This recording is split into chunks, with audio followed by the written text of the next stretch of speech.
welcome to Mosaic. I'm so happy to see you.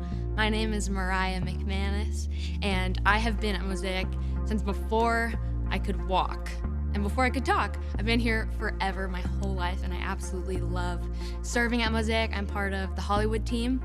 I get to write songs and sing on the worship team in our MSC group, and I love it. I absolutely love it. I serve here with my parents, Erwin and Kim, and my hero of a brother, Erwin. And so many of the pivotal moments in my life have happened within the community of Mosaic. I have found the greatest friends of my life here in this community. I have realized dreams. I have learned how to play music. I was on stage for the very first time at Mosaic leading worship. I fell in love with songwriting. So much of my life has been shaped within this community by the people of this community. And about 6 years ago, in the Hollywood building, I remember I was singing and leading worship, and I saw a guy. This guy had on a tank top in church, and he had the most outrageous mustache you've ever seen. Later, I found him. I tried to find him. He kind of left church really fast. And so over the weeks, I spotted the guy with the mustache. And I told all my friends about the guy with the mustache, even though I'd never talked to him before. Later, fast forward, one thing led to another, and we started dating. And I don't know pretty much anything about this guy. I had never known him. We were not friends before. I Instagram stalked him, I'll be honest with you, but I had no context. So I come to learn that he's moved here with his two best friends from Nashville, Tennessee, by way of Oklahoma and Arkansas, and they came here to pursue a dream. There were 3 guys living in a 1-bedroom apartment, 2 of them sleeping on the floor. So this is the LA dream. You come here to pursue something, and you end up sleeping in a 1-bedroom apartment on Wilcox and on the floor. So I didn't know anything about him except that he moved here to pursue a dream, to be a drummer, to be in a band. So as a musician, as someone who loves music, I've been doing this for 12 years. I'm like, okay, are you an aspiring drummer? Are you an actual drummer? You know, there's a difference. I have no idea if he's talented at all, but I'm obsessed with you, so we'll get to that issue when we face it. We'll cross that bridge when we get to it. So we're dating for 2 weeks before he has his first show. It was my birthday, February 3rd, 2015, when I heard him play the drums for the first time. And 2 things could have gone extremely wrong on February 3rd, 2015. 1, he could have been the worst drummer and ruined my birthday. And 2, we would have broken up in the weeks to come slowly, because if he's a bad drummer, it's just hard to figure out, you know? And so that night, we went to the Sayers Club in LA, and all of my friends were there, and we were all just praying so hard that he's a good drummer, that this band is good, because the future of our relationship depended on it.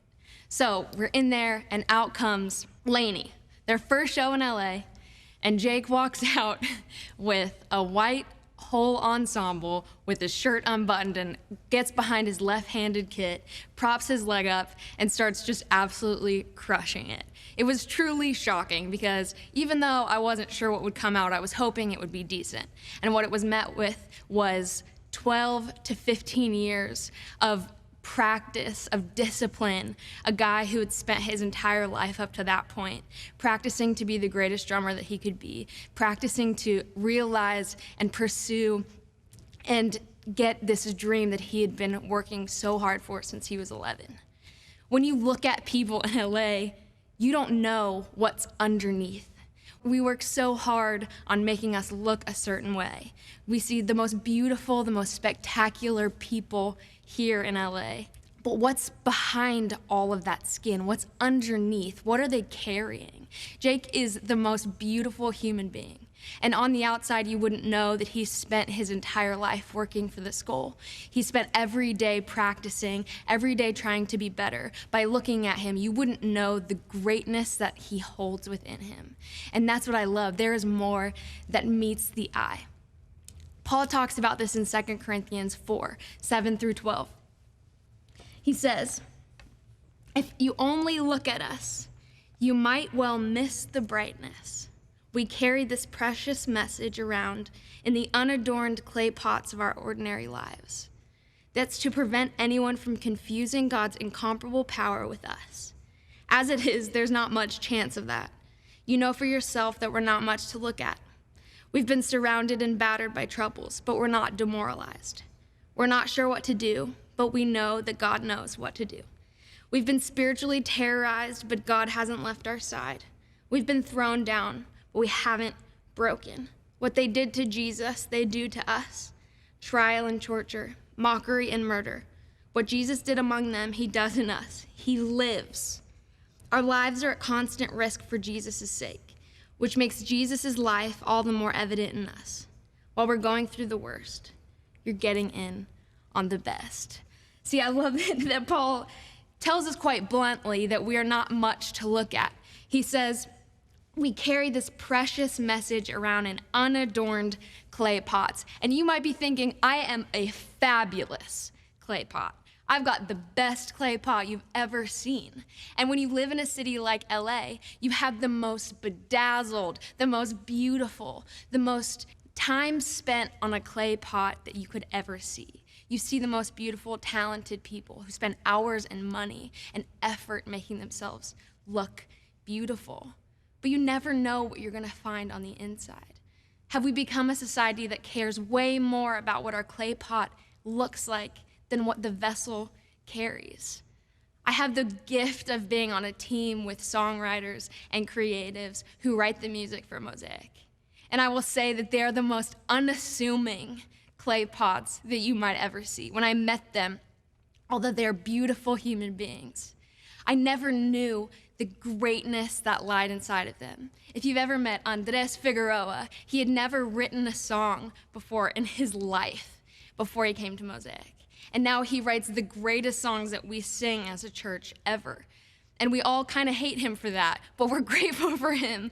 He is so unassuming, he didn't even know that it lied within him. If you've ever met Colin Denard, he is this little scrawny genius. He creates the most beautiful sounds. He is more than what you could even see on the outside.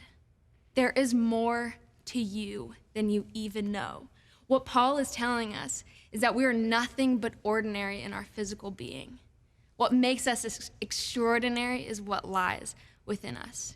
Even as I stand in front of you today, I spent hours doing my hair. I spent hours choosing my clothes. I did my makeup. I wanted to make sure I looked thin. I wanted to make sure that you approved of what I looked like. But what matters to God is not the adornment of the pot.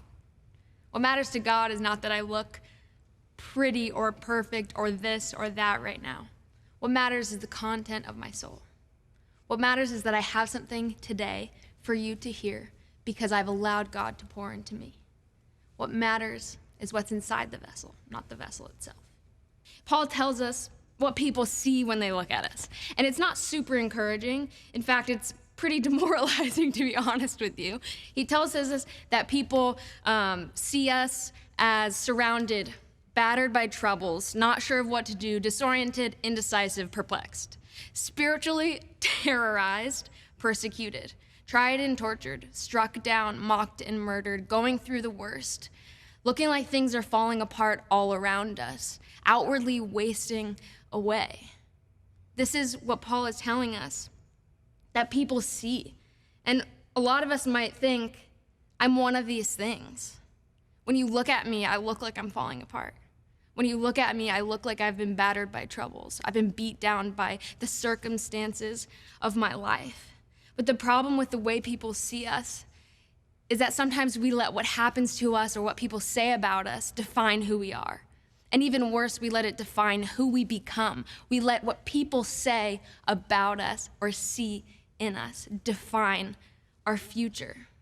I don't know about you, but have you ever been underestimated? Because I have. I remember pivotal moments in my life up till now where someone has told me that I couldn't do something. I remember when I was probably 16 years old at church, one of the first times that I led, I had a conversation with a successful musician at the time, and he said that he wanted to give me some advice. And so, I'm on my toes. I want to hear what he has to say because this is what I want to do with my life. I want to be a musician. I want to write songs. I want to be in pursuit of this goal, of this dream. And he tells me that the best thing I could tell you is that you cannot do it and you do not have what it takes, because someone needs to be honest with you. And while I appreciate what he thought was honesty, a fire began in my spirit, because by looking at me, I might not have what it takes, but he didn't know what was in my soul. I had a conversation with a producer who wanted to invest in my career years later. I told him the dreams that I had had for my career and for the type of music that I wanted to play. I had all of these dreams for how I wanted to move forward. I'd been writing songs for years and years at that point, and I was ready to make the next step. And he told me it cannot be done. What you see for your future is impossible. The kind of music you want to make, it's not going to happen. And I left that conversation demoralized, beaten down, all these things that Paul is saying. That's what I felt. Just another moment in my life where someone said, it's just not going to happen for you.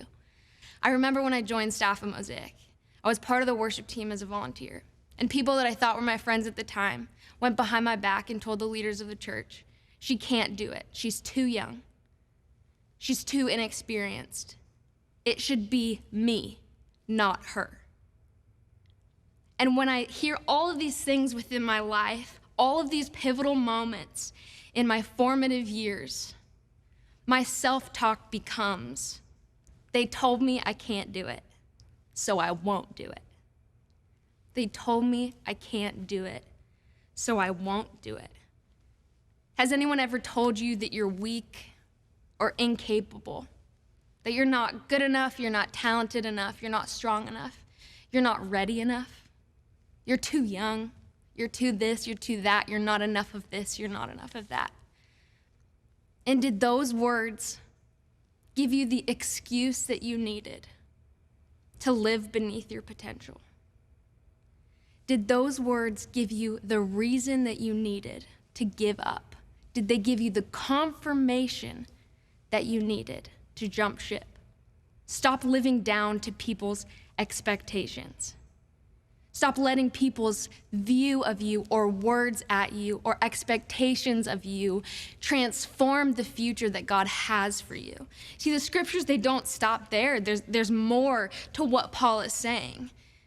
But I want you to know that when you allow the wrong people to define you, you let people empty you of what you should be carrying, and you become an empty jar.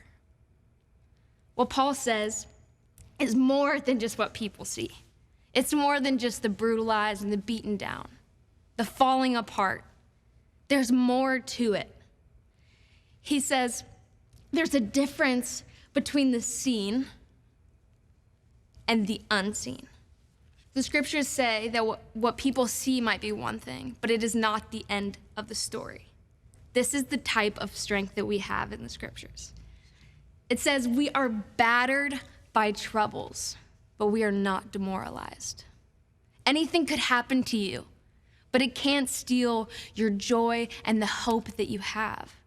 You are battered by troubles. Maybe right now you have endless number of circumstances. You feel like hit after hit is coming at you. You feel beaten down, but you still have hope. What a beautiful strength that we could have if we live a life like Jesus. You can be battered by troubles, and we know Jesus was. We know things happened to Jesus, and he still had the hope of God within him. He still had the faith to live another day, to take another step, to move forward, to not let people's views and words about him define his future. Battered by troubles, but not demoralized. We could be unsure, but we know that God knows what to do. When we're unsure, God is sure. When we didn't know, what if we left it in God's hands and kept moving? Sometimes we use overthinking as an excuse for laziness. We use our ability to be unsure, to be indecisive, to not know what our future is. And then we say, okay, well, I'm not going to keep going because I'll just wait. How many times have you said that? I'll just wait. I'll wait here because I'm unsure.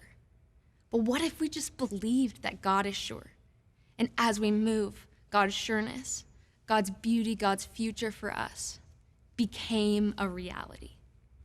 God called you to move, not know. Unsure, but God is sure. Terrorized, but not alone. What if we let people say what they wanted to say, but we know that God is in our corner? We have God on our team. It's okay if someone says, you can't do it. You're not enough.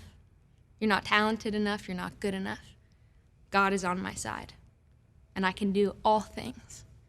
Terrorized, but not alone.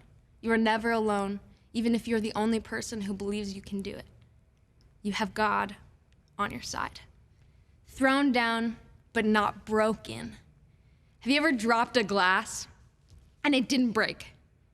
I drop things all the time. I'm the clumsiest person ever. But have you ever dropped a glass and braced for the fall, for the crack, for the shattering, and then you look down and it's still intact? That's what Paul's saying that we are.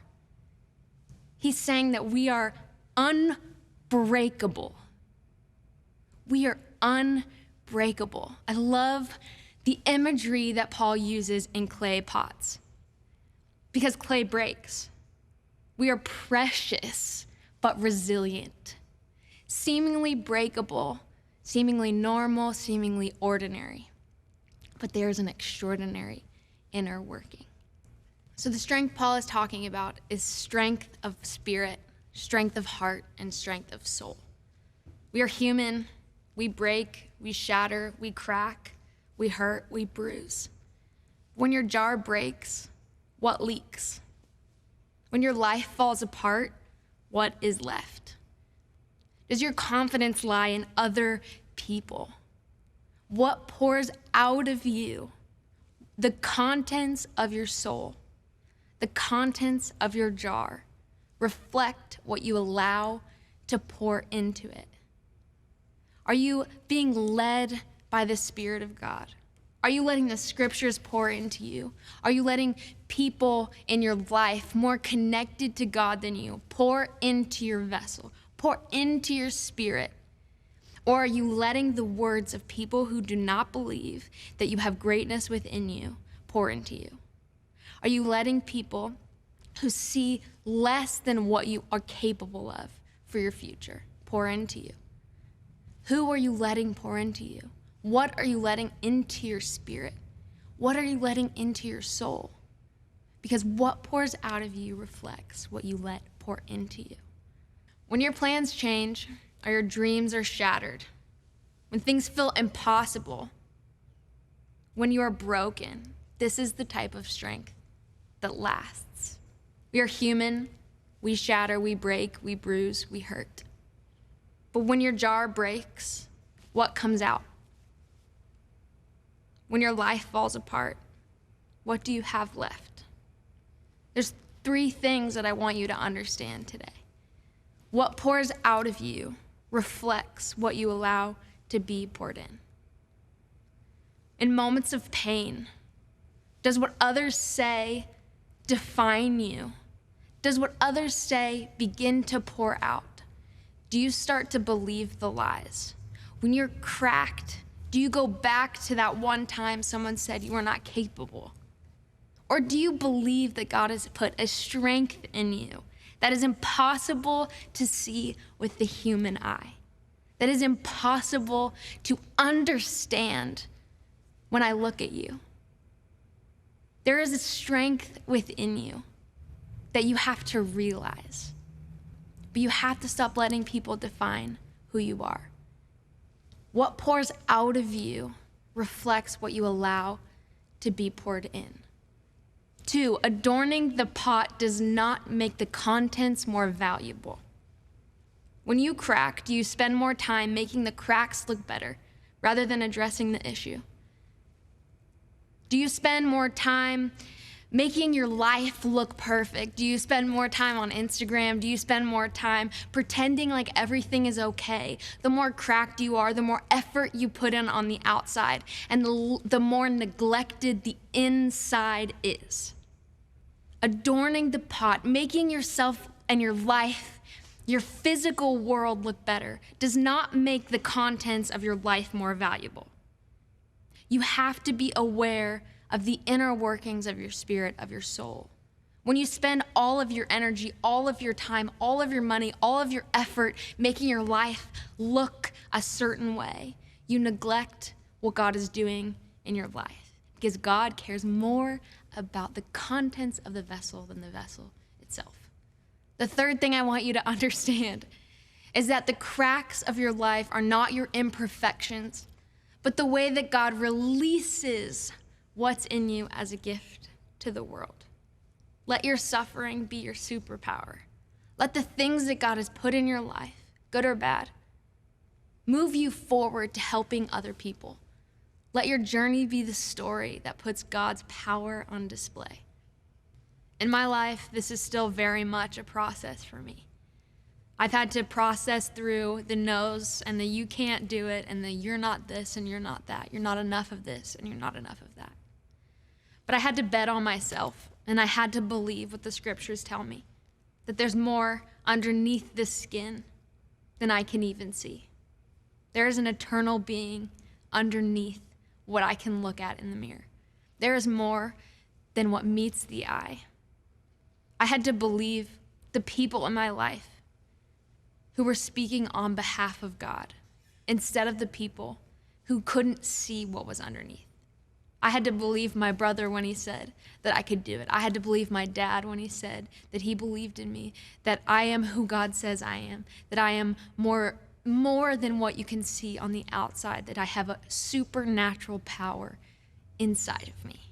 I had to believe, because your life depends on it. If you spend your life believing that you can't do it, if you spend your life letting your future be defined by the people who said no, or the people who said you weren't enough, then you will spend your life being an empty pot. See, some things only fill our jar temporarily.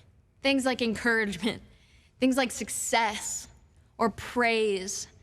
These things validate, but they don't change us, and we become addicted to temporary feelings. We want more and more praise, more and more affection, more and more affirmation, more and more success. Have you ever gotten something and realized that you weren't satisfied with that thing, that you just wanted more? We become addicted to temporary things, and you have to come to this on your own. I cannot force you to understand this. You have to come to it on your own. Even the best things in this life, even the best emotions or feelings, even the best conversations or people that fill you up are temporary. You have to come to this on your own. Even the best things in this life, even the best words or the best affection, even the best love, the best things in this life fill you up are temporary. And Jesus is the permanent filling of the soul. You have to come to this. The only thing that will sustain you, that will keep you full, the only thing that makes the contents more valuable than the vessel, is being filled with Jesus himself. You see, when you are filled with the Holy Spirit, when you are filled with the beauty and the hope, the graciousness, the patience, the peace, the kindness, the love, the beauty of Jesus, when you crack, when you break, when you shatter, you leak Jesus. What you pour out is beauty. What you pour out is kindness. Could you even imagine being broken, being at your end, being battered, being all of these things that Paul is talking about, that Paul is saying that we are, that we look like? Could you imagine coming to the end of yourself? And the only things that come out are good things. You know, I love my dad. And this is such a beautiful example of my father, because I've made my father mad a few times in my life. But when he's mad, what comes out is kindness. what comes out is hope, is love. It's a different kind of love. It's a different kind of hope. It's a different kind of patience. How could someone who is angry or who is broken or who is hurt by me crack and pour out good things? But when we're filled with Jesus, when we're filled with the Holy Spirit, we crack. We pour out good. We pour out love. We pour out kindness. Jesus came into a jar of clay. A God that could not break came into a broken vessel to tell others of their brokenness and to heal others of their brokenness. And when they were breaking and beating his body on the cross, what came out was love. What we saw as a bloody man on a cross, what we know as a man, a physical human being nailed to a cross, being beaten and broken, ridiculed, mocked internally, what was pouring out was love.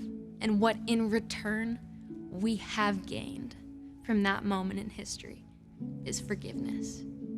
That moment of beating, that moment of pain, that moment of suffering has given us an eternity of forgiveness, an eternity of hope, an eternity of grace.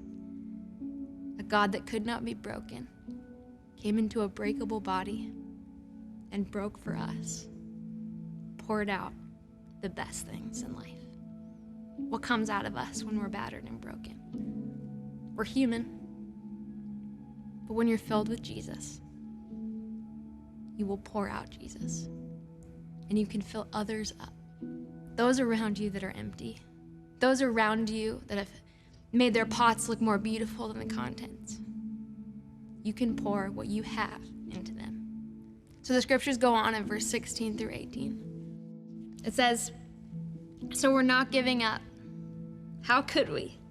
Even though on the outside it often looks like things are falling apart on us, on the inside, where God is making new life, not a day goes by without his unfolding grace.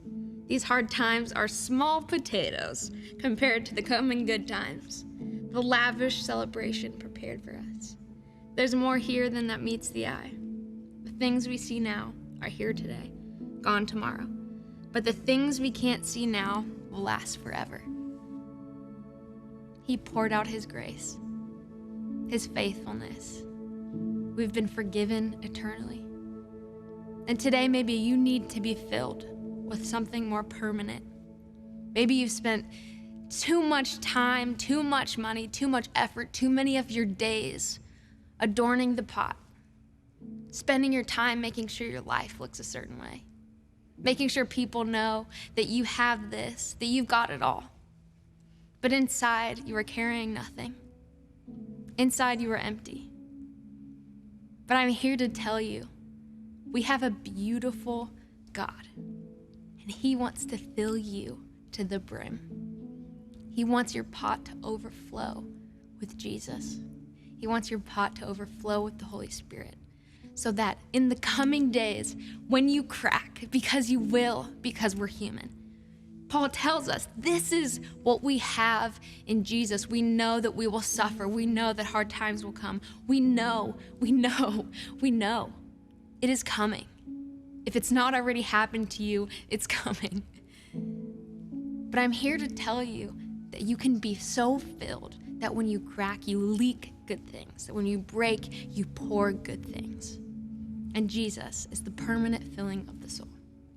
So today, if that's you and you want to be filled with the Holy Spirit, you want to be filled with Jesus for the first time, you want your pot to no longer be empty, you don't want to spend all your time on the outside, but you actually want to start filling your soul with good, with strong, with faithful, then I want you to pray these words with me. Jesus, I give you my life. It's really, really simple. But when we hand over this vessel of ours to Jesus, he begins to pour himself into you. Pour his life, his love, his grace, his hope. You become filled with joy. You become filled with new things. You become more focused on what you're carrying than what's carrying it. All you have to say is, Jesus, I give you my life. And he'll begin to pour himself out. Jesus, I give you my life. Just say it out loud, say it in your car, wherever you're watching this from. Jesus, I give you my life. And if you're praying that prayer today, if you want your jar to be filled, I want to pray with you. Jesus, thank you for the ability that we have to access you over and over again.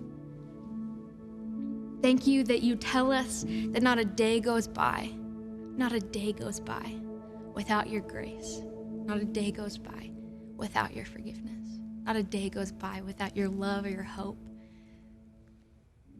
God, I pray that right now, for those of us that are coming to you and saying, my pot is empty, would you please fill it?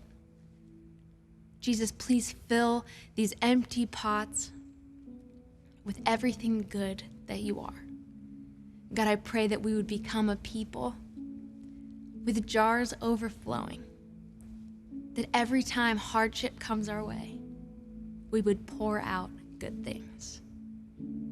We thank you that you continuously pour out your goodness on each of us.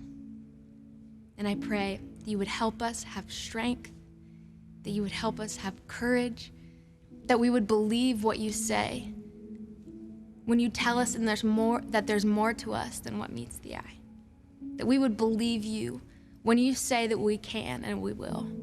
That we would believe you when you tell us we're capable and that we have more inside of us than we know. We thank you that you believe in us endlessly. And we give you our lives. Pour your life into us. We ask these things in your name, Jesus. Amen.